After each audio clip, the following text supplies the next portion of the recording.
তো আমরা এবার শুভেচ্ছা বক্তব্য শুনবো।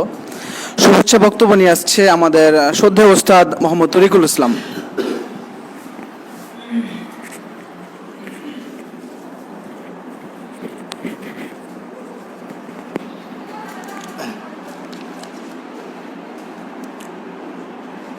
আসসালামু আলাইকুম ওয়া রাহমাতুল্লাহ।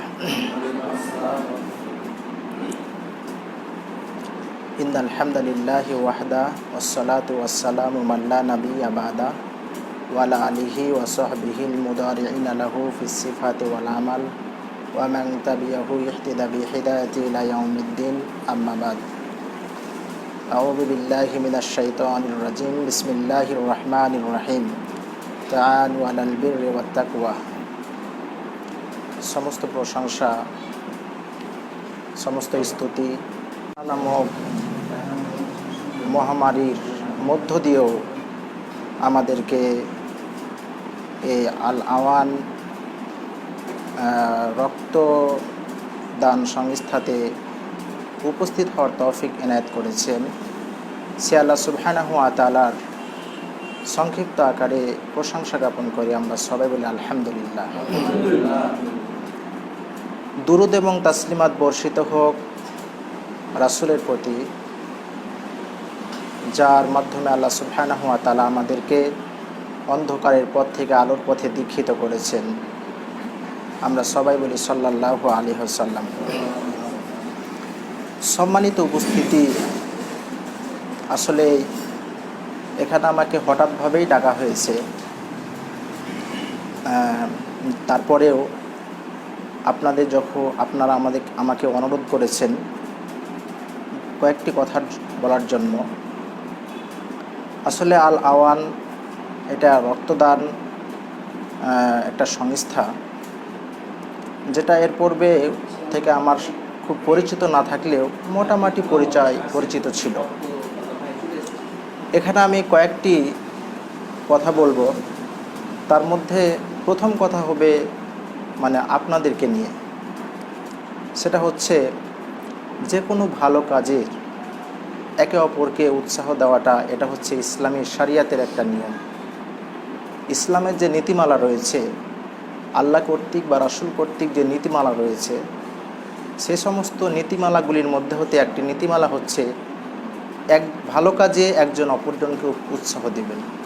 এ সম্পর্কে আল্লাহ সুবহানাহু ওয়া তাআলা সূরাতুল মাইদার 2 নম্বর আয়াতে বলছেন, তাআনু আলাল বিররি ওয়াত তাকওয়া ওয়া লা তাআনু আলাল ইসমি ওয়াল উদওয়ান। আল্লাহ সুবহানাহু ওয়া তাআলা বলছেন, তোমরা ভালো কাজের ব্যাপারে একজন অপরজনকে উৎসাহ প্রদান করো এবং মন্দ কাজে একজন অপরজনকে তোমরা উৎসাহ প্রদান করো না। তাহলে যে কাজটা আমরা করছি, এই যে রক্ত আমরা সংগ্রহ করছি এবং অন্যদেরকে এটা আমরা দিতে চাচ্ছি বা দিচ্ছি, তাহলে এটা হচ্ছে একটা বড় উৎসাহ বলা যেতে পারে, বড় ধরনের একটা উৎসাহ।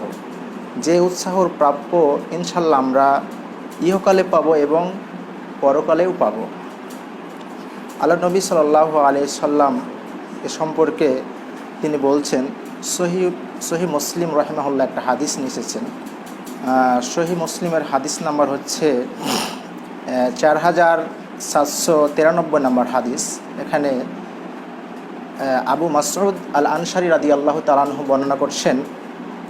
তিনি বলছেন যে জাআ রাজুলুন ইলান নবী সাল্লাল্লাহু আলাইহি ওয়াসাল্লাম, একজন ব্যক্তি আল্লাহ নবী সাল্লাল্লাহু আলাইহি সাল্লামের কাছে আসলেন। ফাকালা, এরপরে ওই লোকটি এসে বলছেন যে ইন্নী আবদি আবি ফাহমিলিনি। তিনি এসে বলছেন যে আমার একটা বাহন ছিল, যে বাহনটা হারিয়ে গেছে, নষ্ট হয়ে গেছে, মারা গেছে, যার কারণে আপনি আমাকে একটা বাহন দিন। এ কথা আল্লাহ নবী সাল্লাল্লাহু আলাইহি সাল্লামকে সাহাবী এসে বলছেন। এরপরে রাসূল সাল্লাল্লাহু আলাইহি সাল্লাম ওই সাহাবীর প্রতি উত্তরে তিনি বলছেন যে মা ইনদি, আমি যে আপনাকে বাহন দিব, এই বাহন যে দিব এইরকম বাহন আমার কাছে নেই। আমি যে আপনাকে একটা যানবাহন দিব বা একটা ঘোড়া দিব, এই ঘোড়া আমার কাছে তো নেই, তাহলে আমি কিভাবে এই যানবাহন দিতে পারি? তখন একজন ব্যক্তি আল্লাহ নবী সাল্লাল্লাহু আলাইহি সাল্লামের কাছে দাঁড়িয়েছিলেন।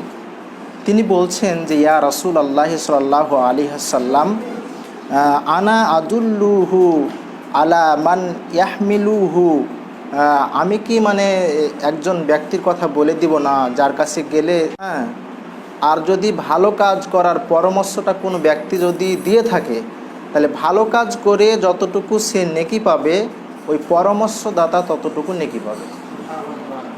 তো আল্লাহ নবী সাল্লাল্লাহু আলাইহি সাল্লাম এই দীর্ঘ হাদিস থেকে আমরা বুঝতে পারলাম যে আমরা কিন্তু একটা ভালো কাজ করছি। চাঁপাইনবাবগঞ্জের বুকে আল আওয়ান সংস্থার মাধ্যমে কিন্তু আমরা একটা ভালো কাজ করছি আলহামদুলিল্লাহ।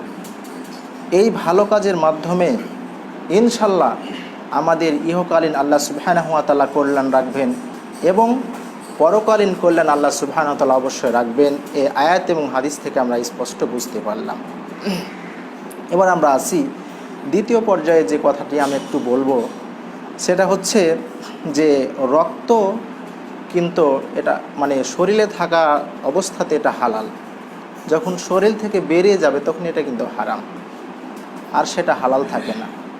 এই কারণে সকল ওলামা কোরআন এবং সহিহ হাদিস রিসার্চ বা অ্যানালাইসের মাধ্যমে যেটা প্রমাণ করেছে যে রক্ত ক্রয় বিক্রয় করা কিন্তু হারাম। আপনি ক্রয়ও করতে পারবেন না, বিক্রয় করতে পারবেন না। এ সম্পর্কে আল্লাহ সুবহানাহু ওয়া তাআলা সূরাতুল মাইদার 173 নম্বর আয়াতে বলছেন যে ইন্নামা হাররামা আলাইকুমুল মাইতাতা ওয়াদ দামা ওয়া লাহমাল খিনজির।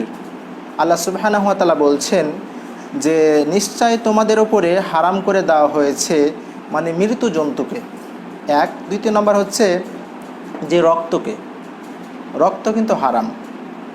এরপরে আল্লাহ সুবহানাহু ওয়া তাআলা বলছেন ওয়া লাহমাল খিনজির, এবং শুকুর যেটা আমরা বলি, এই শুকুরকে তোমাদের জন্য হারাম করে দেওয়া হয়েছে। তবে পরের অংশে যেটা বলা হচ্ছে যে আরেকটা বিষয় হচ্ছে যে যেটা আল্লাহর নাম ছাড়াই অন্যের নামে উৎসর্গ করা হয় সেটাও হারাম। তবে যদি কেউ সমস্যায় পড়ে যায় তখন সেটা মানে কি সে হালাল মনে করে খেতে পারে। মনে করেন একটা গরু মৃত্যু মানে মারা গেছে, মারা যাওয়ার পরে আপনি সমস্যায় পড়ে গেছেন, মরুভূমিতে আছেন, আপনাকে এখন জীবন বাঁচাতেই হবে, জীবন না বাঁচিয়ে আপনার কোনো উপায় নেই, আপনাকে খেতে হবে, আর খাবার নেই আপনার কাছে। তখন আপনি একটু নিজেকে সচল করার জন্য, আপনার শরীরকে সচল করার জন্য কিছু খেতে পারবেন, তাছাড়া আপনি আপনার জন্য হারাম। যা হোক, এখানে আল্লাহ সুবহানাহু ওয়া তাআলা বলছেন ইন্নাল্লাহা গাফুরুর রহিম, নিশ্চয় আল্লাহ তাআলা ক্ষমাশীল এবং দয়ালু, তার মানে ক্ষমা করবেন। এই আয়াত থেকে আমি যেটা বোঝাতে চাচ্ছি যে এখানে আপনার মৃত জন্তুর পাশাপাশি রক্ত কিন্তু হারাম আপনার জন্য। আমরা কিন্তু জানি যে জিনিসটা হারাম, সহিহ ইমাম বুখারী রাহিমাহুল্লাহ এবং মুসলিম রাহিমাহুল্লাহ সহ আরও গ্রন্থে একটা হাদিস স্থান পেয়েছে যে সেটা হচ্ছে যে মানে কি যে জিনিসটা হারাম তার ব্যবসা মানে ক্রয় বিক্রয়, তার ক্রয় বিক্রয়টাও কিন্তু আমাদের জন্য হারাম। রক্ত যেহেতু হারাম, আমাদের জন্য ক্রয় বিক্রয় করাও হারাম। তাহলে আমরা একটা ভালো কাজ করছি যে ক্রয় বিক্রয়কে, রক্ত যে হারাম জিনিস এটা ক্রয় বিক্রয় করব না, বা ক্রয় বিক্রয়কে বাধা দেওয়ার জন্য, হারাম জিনিসের ব্যবসাকে বন্ধ করে দেওয়ার জন্য কিন্তু আমরা এই মহৎ মানে কি কাজ করছি বা মহৎ উদ্দেশ্যে আমরা এগিয়ে যাচ্ছি, যার কারণে আমরা ইহকালীন শান্তি পাবো এবং পরকালীন আমরা অবশ্যই ইনশাআল্লাহ আল্লাহ মুক্তি আমাদেরকে দিবেন। এরপরে আমি যেটা বলতে চাচ্ছি আমি সংক্ষিপ্ত করে দিব, আর একটি আয়াত বলবো, বলার পরে আমি সংক্ষিপ্ত করে দিব, যেহেতু এটা দীর্ঘ আলোচনা করা যায়। এখানে বিষয়টা হচ্ছে যে মানে কি রক্ত আপনি ক্রয় করতে পারবেন, এটা কিছু কিছু আলেম বলেছেন, মহাদেশরা ঐকমত হয়েছেন যে আপনি রক্ত পাচ্ছেন না, মানে আপনি রক্ত মানে নেবেন, মূল্য ছাড়াই নেবেন, কিন্তু আপনি সেটা পাচ্ছেন না, তখন আপনি কিন্তু ওই আয়াতের ভিত্তিতে, আগের আয়াতের ভিত্তিতে সমস্যায় পড়ে গেছেন, তখন আপনি রক্ত ক্রয় করতে পারবেন। এখানে ওলামারা দুটি কথা বলেছেন যে রক্ত বিক্রি করবে সে গুনাহগার হবে, আর যে রক্ত নেবে সে গুনাহগার হবে না, কারণ ওই আয়াতের মানে হুকুমে সে চলে যাবে। এবার আমরা আসি, আমরা রক্ত যে মানে সংগ্রহ করে অন্যদেরকে দিব বা সেটা আমরা দিতে চাচ্ছি বা এই কাজটা আমরা করছি, তো প্রাপ্য হিসাবে আল্লাহ সুবহানাহু ওয়া তাআলা আমাদেরকে কি দিবেন? আমাদের প্রাপ্য জানা দরকার। প্রাপ্য না হলে কিন্তু আমাদের মধ্যে উৎসাহ বা উদ্দীপনাটা মানে মোটি আসবে না। আসুন আমরা জানি এ ব্যাপারে আল্লাহ সুবহানাহু ওয়া তাআলার একটি আয়াত। এখানে আল্লাহ সুবহানাহু ওয়া তাআলা বলছেন যে মানে আসলে একটা জিনিস পরিষ্কার করতে চাচ্ছি আমি, যে রক্ত দিচ্ছেন বা আমরা দিব বা এই কাজের জন্য আমরা এখন আমাদের অর্থ শ্রম খরচ করছি, আমাদের বিবেককে খাটাচ্ছি, হ্যাঁ, এটা উদ্দেশ্য কি? আমাদের একজন মানুষের জীবন বাঁচানো নাকি? রক্ত যদি দিতে পারি তাহলে আমরা সংগ্রহ করে দিতে পারি, তাহলে অবশ্যই আমাদের একজন ব্যক্তির জীবন বাঁচবে। এই জীবন বাঁচবে যার কারণে রক্ত আমরা সংগ্রহ করে অন্যকে দিচ্ছি, তাহলে তার প্রাপ্য কী? এ সম্পর্কে আল্লাহ সুবহানাহু ওয়া তাআলা বলছেন, এটা হচ্ছে সূরাতুল মাইদা আয়াত নাম্বার হচ্ছে 32। আল্লাহ বলছেন যে ওমান কতালা নাফসান বেগাইরি নাফসিন আও ফাসাদিন ফিল আরদে কাআন্নামা কতালান নাসা জামিআ। এখানে আল্লাহ বলছেন কোনো ব্যক্তি যদি অন্যায়ভাবে কোনো মানুষকে হত্যা করে অথবা সে ফাসাদ সৃষ্টি করেনি, কোনো অন্যায় করেনি, এরপরে তাকে হত্যা করে দেওয়া হয়েছে, যদি এরকম ধরনের হত্যা কেউ যদি করে দেয়, আল্লাহ বলছেন যে কাআন্নামা কতালান নাসা জামিআ, সে যেন সকল মানুষকে হত্যা করলো। মানে পৃথিবীতে যতগুলো মানুষ আছে এখানে শ্রেণী বিভেদ করা হয়নি যে মুসলিম বা অমুসলিম, এরকম কিন্তু শ্রেণী বিভেদ করা হয়নি। সকল মানুষকে হত্যা করার সমতুল্য গুনাহ একদল ওলামা বলছেন যে সমতুল্য গুনাহ তার আমলনামাতে লিপিবদ্ধ করা হবে। আর আমরা যে কাজটা করছি, যে রক্ত নিজে সংগ্রহ করছি এবং দিচ্ছি, তাহলে আমরা জীবন বাঁচাচ্ছি। তাহলে একদল কিন্তু জীবন নিয়ে নিচ্ছে, যার কারণে তাদের আমলনামাতে কী লেখা হবে? হ্যাঁ, সমস্ত মানুষকে হত্যা করার গুনাহ তার আমলনামাতে লেখা হবে। জাহান্নামে যাওয়া কিন্তু অনেক সহজ হয়ে যাবে, আমাদের জন্য কিন্তু জাহান্নামে যাওয়া সহজ হবে। তাহলে আমরা জান্নাতে যাওয়া সহজ করে নিই। এ ব্যাপারে আল্লাহ সুবহানাহু ওয়া তাআলা পরের অংশে বলছেন ওয়ামান আহইয়াহা ফাকান্নামা আহইয়ান নাসা জামিআ। কোনো ব্যক্তি যদি কোনো ব্যক্তির জীবন বাঁচায়, সেজন্য সকল মানুষের জীবন বাঁচালো। তাহলে এখানে আপনার আমার কিন্তু উদ্দেশ্য হচ্ছে, আওয়ানের উদ্দেশ্যই হচ্ছে বা আওয়ানের কর্মীদের উদ্দেশ্যই কিন্তু হচ্ছে যে মানে কি রক্ত সংগ্রহ করে একজন মানুষের জীবন বাঁচার।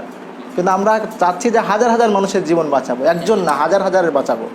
তাহলে আমরা হ্যাঁ আমরা চাচ্ছি যে মানে হাজার হাজার বাঁচাবো। তাহলে আমরা যদি হাজার হাজার বাঁচাই বা একজন মানুষের কমপক্ষে যদি আমরা বাঁচাতে পারি, আর মাধ্যমে রক্তদানের মাধ্যমে যদি বাঁচাতে পারি, বা আল্লাহ যদি মানে কি আমাদের কবুল করে রক্তটার মাধ্যমে যদি আমরা বেঁচে যাই, এই মাধ্যমে যদি বেঁচে যাই, তাহলে আল্লাহ সুবহানাহু ওয়া তাআলা বলছেন সে যেন সকল মানুষকে বাঁচালো। অর্থাৎ সকল মানুষকে বাঁচার যে মানে সে এখন মৃত্যু হয়ে যাবে সকল মানুষের, পৃথিবীর মানুষ কোনো কারণে এতটুকু মানুষ মরে যাবে।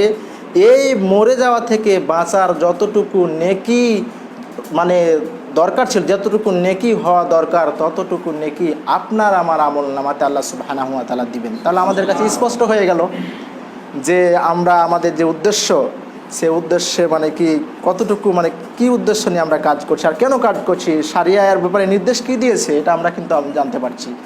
আল্লাহ সুবহানাহু ওয়া তাআলা যেন আমাদেরকে স্বচ্ছ মন নিয়ে মানে একেবারে পরিষ্কার মন নিয়ে রক্ত সংগ্রহ করার তৌফিক দান করেন, এবং পরিষ্কার মন নিয়ে যেন আমরা একজন মানুষকে রক্ত মানে আবার দান করতে পারি। আমরা আল্লাহ সুবহানাহু ওয়া তাআলা যেন আমাদেরকে এই তৌফিক দান করেন। আমরা সবাই আল্লাহুম্মা আমিন। দীর্ঘ হয়ে যাওয়ার কারণে আপনাদের কাছে আমি ক্ষমা চাচ্ছি। আসসালামু আলাইকুম ওয়া রাহমাতুল্লাহ।